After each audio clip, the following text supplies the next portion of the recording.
Audio Jungle.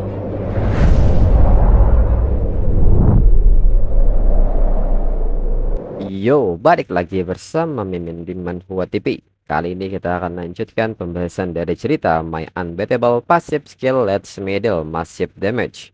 Mimin infokan kembali bagi teman-teman yang ingin menonton video terbaru lebih cepat, silahkan bergabung menjadi member di channel ini dengan biaya 5.000 per bulannya.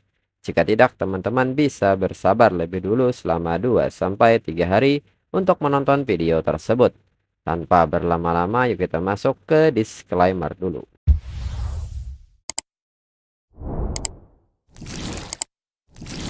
Disclaimer, silahkan abaikan hal ini jika kalian sudah mengerti. Ini peringatan mengenai konten di channel ini. Video ini berisi alur cerita komik yang mempermudah bagi teman-teman untuk mengetahui isi ceritanya dan memahami alur ceritanya. Jika ada kesamaan tokoh, tempat, maupun isu yang sedang hangat, itu benar-benar tidak disengaja. Dan peringatan bagi teman-teman untuk tidak mencontoh atau meniru perkataan maupun perbuatan yang tidak baik yang ada di video ini. Karena cerita ini hanyalah fiktif belaka. Jika mengerti, yuk kita masuk ke ceritanya. Lee Dejia menyebut bahwa Qianmo memang sombong seperti rumor yang beredar. Dirinya sudah lama mendengar bahwa Qianmo seorang kemajuan kedua yang dapat menantang kemajuan ketiga. Dengan ini, jangan harap dirinya akan melawan Qianmo dengan adil. Segera Lee Dejia berteriak serta bertanya apalagi yang Fugui tunggu. Segera Fugui mendekati Qianmo. Zhou Xiwei yang melihat hal ini segera meminta seseorang untuk menghentikan Fugui. Zhou Xiwei pun bertanya apa yang sedang Fugui coba lakukan. Fugui pun kini menusuk bagian dadanya dengan pisau dan mengaktifkan skill Positional Magic. Dan hal ini seketika membuat Qianmo terluka. Qianmo pun bertanya-tanya apa yang sedang terjadi. Melihat hal ini, Roshi menyebut Fugui jajingan. Wang Tian segera memegang Qianmo yang hampir jatuh. Zhou Xiwei pun kini mencengkram Fugui dan menyebut bahwa Fugui ternyata seorang penyusup. Dan di saat yang sama, sebuah sihir lingkaran teleportasi pun aktif. Zhou Xiwei tidak menyangka Fugui sudah membuat lingkaran teleportasi ini terlebih dahulu. Lalu Fugui pun kini kembali ke sisi Lee Dejia dan memanggil Lee Dejia dengan sebutan presiden. Lee Dejia pun tertawa dan bertanya apakah Qianmo tidak menyangka ini. Fugui adalah mata-mata yang dikirim ke barisan Qianmo. Sihir isomorfik seorang klerik memiliki kemampuan untuk berbagi health point. Awalnya digunakan untuk penyembuhan jarak jauh sehingga target tidak merasakan kebencian apapun. Dan Qianmo tidak akan memperhatikan proses castingnya. Tetapi di bawah efek berbagi ini, tidak hanya penyembuhan tetapi juga kerusakan dapat dibagi. Dan kembali Lee Dejia menyerang Fugui hingga tangan Fugui terputus. Mengetahui hal ini, mereka pun seketika mengkhawatirkan kondisi Qianmo. Namun nyatanya hal itu tidak berefek lagi dan Qianmo meminta mereka untuk tidak khawatir. Dirinya tidak akan mati. Sedangkan Lee Dejia bertanya-tanya apa yang sedang terjadi. Dirinya jelas memotong satu lengan Fugui. Qianmo menyebut bahwa saat pertama kali Lee Dejia melukainya, itu memicu skill passive purification-nya. Fakta isomorfik diperlakukan sebagai efek negatif dan dihilangkan. Permintaan maaf dirinya karena membuat anggota tim Lee Dejia kehilangan lengan tanpa alasan. Lee Dejia pun sangat kaget mendengar skill pasif yang membersihkan efek negatif ini. Dan bertanya bagaimana skill pasif seperti itu bisa ada. Namun Lee Dejia menyebut pukulan terakhir itu seharusnya melukai Qianmo cukup parah. Dan segera Lee Dejia meminta anggota aliansi Beacon untuk pergi dan menangkap Qianmo. Ma Baohuan yang memimpin serangan ini segera berlari dengan cepat. Namun Qianmo segera memanggil King Dai untuk bertarung. Dengan cepat King Dai melepaskan napas apinya yang membuat pasukan aliansi Beacon terbakar. Pasukan aliansi Beacon yang tersisa pun seketika lari karena ada naga muda. Lee Dejia pun sangat kesal dengan hal ini serta menyebut Everlasting Peak sebagai sekelompok pecundang. Dan segera Qianmo mengajak yang lain untuk masuk kembali ke dalam kota Everlasting dan menutup kembali gerbang kota. Dengan King Dai yang berjaga di atas benteng kota. Ma Baohuan yang melihat situasinya mengatakan bahwa balista sihir mereka telah rusak. Mereka tidak punya senjata yang bisa menghadapi naga. Lee Dejia menyebut untuk berpikir bahkan dengan rencana yang begitu cermat, Qianmo masih berhasil melarikan diri. Li Dezia pun mengatakan bahwa mereka akan mundur hari ini. Bagaimanapun Qian Mo sudah terluka parah. Setelah balista sihir diperbaiki dalam beberapa hari, mereka akan kembali berurusan dengan Everlasting Fake. Ma Bao Huan pun mengerti. Lalu Ma Bao Huan pun bertanya bagaimana dengan Fu Gui. Li Dezia pun bertanya apakah Fu Gui belum mati. Li Dezia pun meminta mereka untuk membawa Fu Gui kembali bersama mereka. Lagi pula, mereka berhutang banyak pada Fu Gui untuk ini. Lalu saat ini, di dalam kota Everlasting, Qin Yonchang pun bertanya bagaimana Qian Mo bisa terluka lebih parah setelah keluar dalam waktu yang singkat. Huang Tian pun menyebut bahwa itu semua salah Fu Gui. Dirinya pikir Fu Gui hanya beban, tapi dirinya tidak pernah mengira Fu Gui adalah seorang mata-mata. Qin Yonchang pun nampak kaget dan tidak percaya Fu Gui adalah seorang mata-mata. Segera Qin Yonchang meminta mereka semua untuk segera masuk. Lalu saat ini di ruang pertemuan, Huang Tian pun bertanya kepada Qin Yonchang bahwa Qin Yonchang telah merawat Qian Mo bersama Fu Gui begitu lama. Tidakkah Qin Yonchang melihat ada yang salah dengannya? Qian Mo pun meminta Huang Tian untuk tidak menyalahkan Qin Yonchang. Seperti yang dikatakan Li Dezia, sihir posisi awalnya untuk penyembuhan jarak jauh dan tidak membawa niat jahat. Jadi dirinya pun tidak menyadarinya. Dan biasanya tidak ada yang cukup kejam untuk menggunakan gerakan yang melukai musuh hingga 1000 poin sambil menerima 800 poin kerusakan. Zhou Xiwei pun membenarkan hal itu. Sebagai taktik ofensif itu benar-benar tidak sepadan. Huang Tian pun bertanya apa yang ingin dicapai Fu Gui dengan melakukan semua ini. Qian Mo menyebut bahwa Li Dezia memang licik. Pertama, orang ini menggunakan Li Minghao untuk memprovokasi pertarungan antara Everlasting Peak dan Aliansi Nebula. Sementara pada saat yang sama menanam Fu Gui, menggunakan metode seperti itu untuk melukai dirinya. Benar-benar plot yang diperhitungkan dengan baik setiap langkahnya. Beruntung, dirinya menghancurkan unit balista sihir mereka. Mereka seharusnya tidak menyerang lagi dalam waktu dekat. Gu Qian pun mengatakan bahwa ini sungguh aneh. Sejak kapan aliansi Beacon memiliki balista sihir yang mampu membunuh naga? Du Shuai pun juga penasaran, bahkan senjata Guild tidak memiliki desain untuk senjata yang tidak sesuai dengan spesifikasi seperti ini. Qian Mo menyebut bahwa Li Dezia mungkin memiliki faksi lain yang mendukungnya. Dirinya akan bertanya pada asosiasi manajemen. Ruose pun mengerti dan meminta Qian Mo untuk tidak berpikir secara berlebihan. Biarkan Qin Yonchang melihat luka Qian Mo terlebih dahulu. Qian Mo menyebut bahwa lukanya baik-baik saja. Prioritas utama mereka saat ini adalah pertahanan. Qian Mo pun mengatakan kepada Huang Tian, Zhou Xiwei, Qiuling, dan Ruoxi bahwa mereka harus tinggal selama beberapa hari ke depan. Dirinya akan mengajari mereka beberapa teknik bertarung. Huang Tian pun nampak bersemangat soal teknik bertarung baru ini. Zhou Xiwei pun bertanya apakah Qian Mo akan mengajari mereka teknik kombinasi 4 orang. Kemudian saat ini di markas aliansi Beacon, Li Yongsheng pun mengatakan bahkan dengan semua itu, mereka membiarkan Qian Mo lolos. Dan balista sihir yang disediakan oleh militer juga rusak. Ini sangat disayangkan.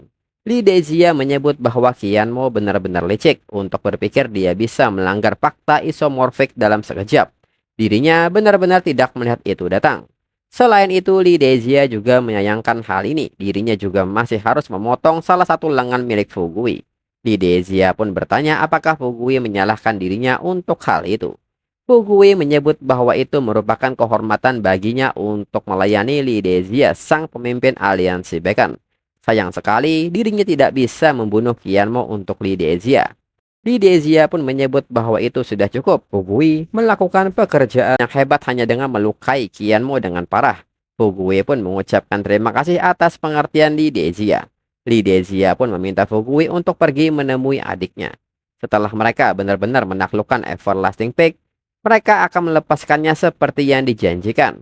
Fu Gui pun mengucapkan terima kasih untuk hal ini. Saat Fu Gui pergi, Li Yongsheng bertanya apakah Li Dezia yakin Qian Mo benar-benar terluka. Li Dezia pun bertanya apakah menurut Li Yongsheng Fu Gui akan menipu dirinya dengan mengorbankan lengannya sendiri dan nyawa saudaranya. Li Dezia pun mencukupkan hal ini. Qian Mo telah terluka parah. Dengan ini mereka harus segera memanggil seseorang untuk memperbaiki balista sihir dengan cepat. Selama mereka bisa berurusan dengan naga Everlasting Peak, Everlasting Peak akan jatuh ke tangan mereka. Lalu saat ini di ruang tahanan aliansi Beacon, seorang penjaga membawa Fugui menemui adiknya. Adik Fugui pun sangat senang akhirnya Fugui kembali. Adiknya pun bertanya bisakah Fugui mengeluarkannya dari sini kali ini. Penjaga pun menyebut bahwa mereka membiarkan adik Fugui mengelola uang dan dia menyia-nyiakan setengah dari cadangan emas aliansi. Dan dia masih berpikir bisa meninggalkan tempat ini. Adik Fugui terlalu naif. Adik Fugui pun bertanya, bukankah Fugui anggota inti aliansi? Adik Fugui meminta tolong agar memohon kepada Lee Dezia untuk dirinya. Dirinya akan melakukan apapun. Fugui pun meminta adiknya untuk menunggu beberapa hari lagi serta memintanya untuk tidak khawatir. Dirinya pasti akan mengeluarkannya. Dan nyatanya di ruang tahanan ini ada Lee Menghuo. Lee Menghuo pun bertanya apa yang terjadi dengan tangan Fugui.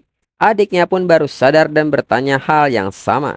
Fugui pun meminta adiknya untuk tidak khawatir, itu hanya kecelakaan kecil. Lalu Fugui pun berjalan ke arah Li Menghuo dan bertanya siapa yang menyuruh Li Menghuo berbicara terus. Li Menghuo menyebut Fugui telah berbohong kepada dirinya. Berakhir seperti ini adalah apa yang pantas Fugui dapatkan. Fugui pun mengatakan bahwa yang hilang dari dirinya hanyalah tangan. Yang dirinya dapat sebagai balasan adalah nyawa Qianmo. Li Menghuo pun seketika bertanya apa maksud Fugui. Apa yang Fugui lakukan kepada Qianmo. Fugui pun menyebut bahwa bagaimanapun tidak akan lama sebelum Li Menghuo mengetahuinya. Li Menghuo pun sangat marah dan menyebut Fugui sebagai jalang dan meminta Fugui untuk menjelaskannya. Namun penjaga segera memukul Li Menghuo serta memintanya untuk diam. Dalam pikiran Fugui, Fugui meminta adiknya untuk menunggu. Dirinya pasti akan mengeluarkan adiknya dari sini. Kemudian berpindah ke kantor pusat asosiasi manajemen.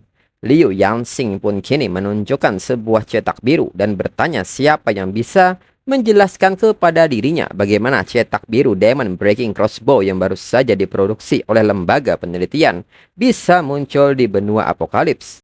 Liu Yanxing pun terus bertanya kepada orang yang ada di depannya saat ini yang bernama Hu Hansan. Warna merah untuk senjata apokalips selalu ditangani oleh departemen militernya. Dapatkah Hu Hansan menjelaskan ini kepada dirinya? Hu Hansan pun menanggapi ini dengan santai dan bertanya apakah itu benaran. Di mana Liu Yanxing mendengar tentang balista sihir ini. Di Yuan Hao menyebut bahwa berita datang dari kota Spirit Moon di benua apokalips. Selama konflik internal antara Everlasting Fig dan Aliansi Beacon. Aliansi Beacon menggunakan senjata ini melawan pasukan naga milik Everlasting Fig. Hu Hansan mengatakan bahwa ini adalah pertarungan antara Qianmo dan Li Dejia. Dirinya sudah mendengar sedikit tentangnya. Walaupun dirinya merekomendasikan Li Dejia sebagai calon Soul of the Flame Dragon, dirinya sama sekali tidak secara pribadi memberinya cetak biru balista sihir ini. Dirinya dengar Qianmo ini adalah anak didik Liu Yanxing serta Qin Feiyu. Dan bakat yang sangat direkomendasikan oleh Liu Yanxing. Dirinya mengerti dirinya akan kembali sekarang dan meminta Li Dezia untuk mundur dari benua apokalips.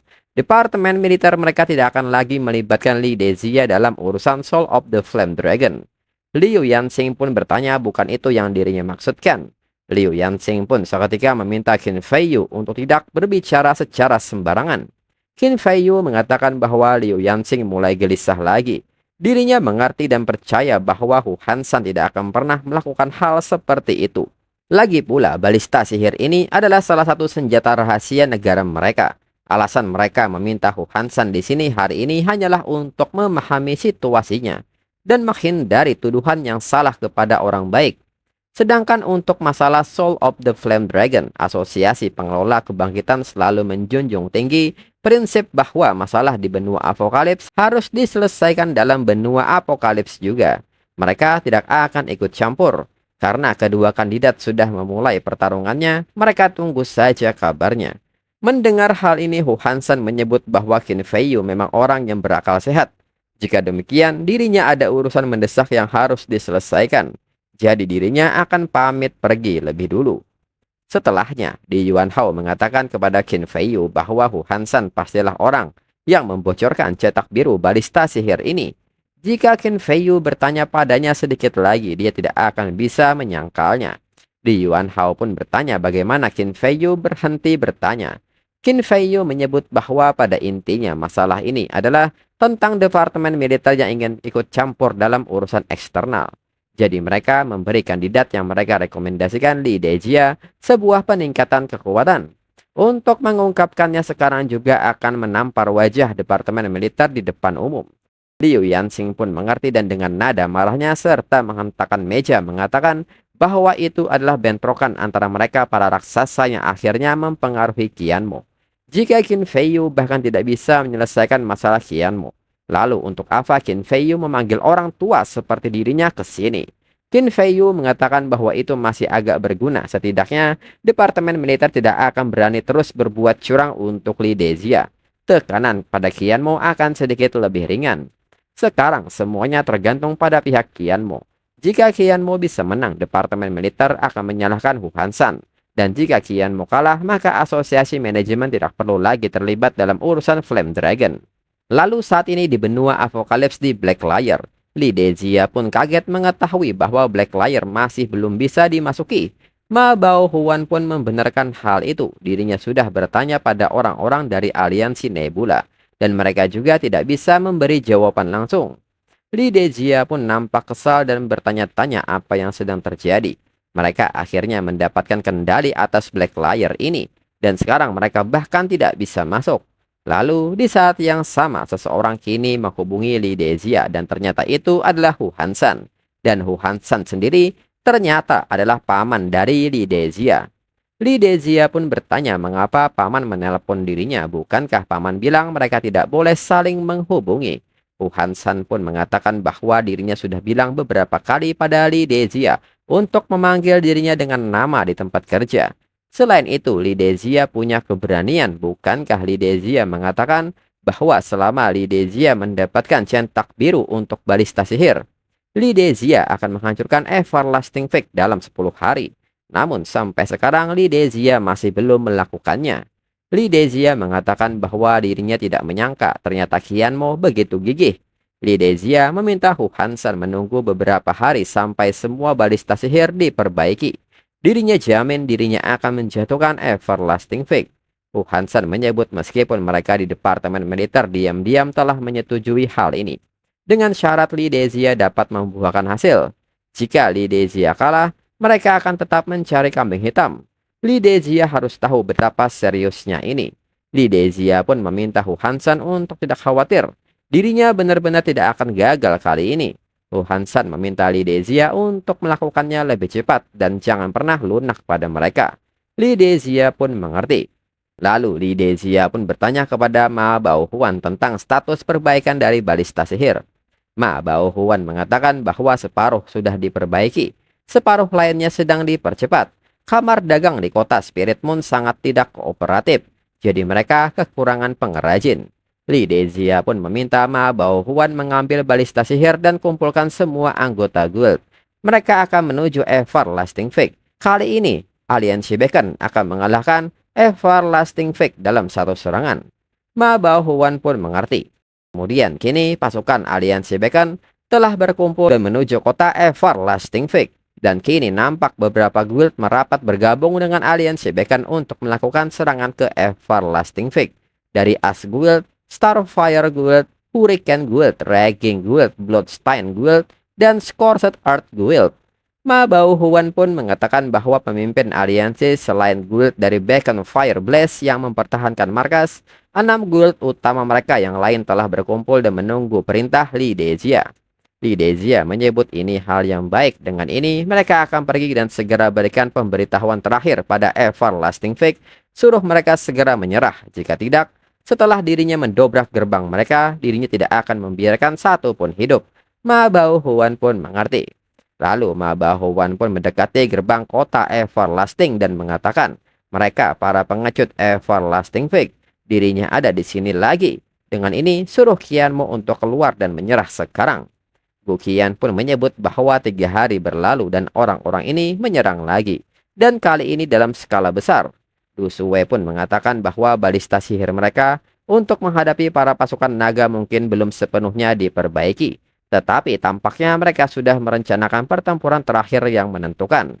Bu Qian pun meminta Du Shuwei untuk memantau situasinya. dirinya akan pergi memeriksa Qian Mo. Dalam pikiran Gu Qian, beberapa hari terakhir ini, Huang Tian dan yang lainnya sedang bersama Qian Mo. Dirinya dirinya bertanya-tanya apakah mereka telah mengembangkan beberapa senjata rahasia untuk menang. Lalu saat ini Gu Qian berlari tergesa-gesa, memberitahu Qian Mo dan bertanya mengenai lukanya.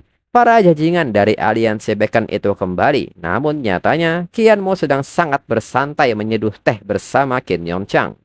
Dan ini membuat Gu Qian sangat kaget. Qin Yon Chang pun seketika dengan santai mengajak Gu Qian untuk minum teh bersama.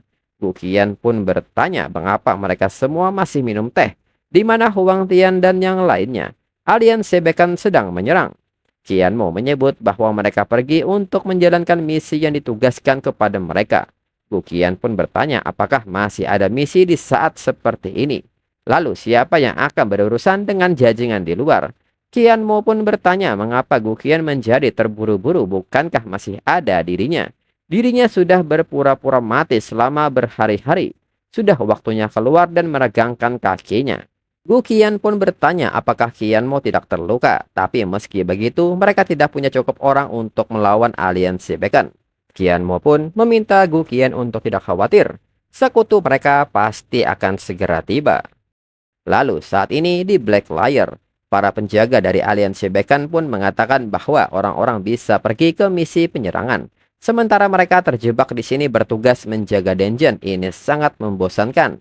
Rekannya pun menyebut bahwa dia seharusnya bersyukur jika mereka mengirimnya untuk melawan Qian Mo. Bersediakah untuk pergi? Orang ini pun mengatakan bahwa Qian Mo adalah harimau ompong sekarang. Tidak ada yang perlu ditakutkan. Rekannya yang memperhatikan dungeon pun bertanya apa yang sedang terjadi dengan dungeon ini. Tiba-tiba menunjukkan reaksi aneh. Di sisi lain, di markas aliansi Beacon, seseorang kini meminta semuanya untuk tetap waspada. Li Dezia sedang di luar sana berjuang untuk hidupnya melawan Everlasting Fake sekarang. Jika prasasti markas mereka hancur di saat seperti ini, seluruh tim akan tamat. Lalu salah seorang dari mereka meminta kaptennya untuk tidak perlu terlalu khawatir. Guild mereka tidak hanya memiliki formasi pertahanan, tetapi Everlasting Fake hampir tidak dapat menyelamatkan diri mereka sendiri saat ini. Bagaimana mungkin Everlasting Fake bisa menghancurkan markas aliansi Beacon? Lalu di saat itu Fugui datang. Kapten pun bertanya apa yang Fugui lakukan di sini. Fugui pun mengatakan bahwa sebagai mantan kapten support, apakah dirinya bahkan tidak memenuhi syarat untuk berada di sini. Kapten pun tidak membenarkan hal itu, hanya saja Li Dezia memerintahkan agar tidak ada seorang pun yang mendekati prasasti pangkalan saat tim pergi. Fugui pun menyebut bahwa dirinya juga bertindak atas perintah Li Dezia. Li Dezia meminta dirinya datang dan menambahkan lapisan formasi pertahanan lain ke pangkalan. Kapten pun mengatakan bahwa mereka tidak menerima pesan itu. Fugui pun menyebut bahwa ini adalah perintah terakhir dari Li Dezia sebelum pergi. Kapten tidak perlu meragukan dirinya. Dirinya lah yang mengatur formasi pelindung di sini sebelumnya. Dan chapter berakhir.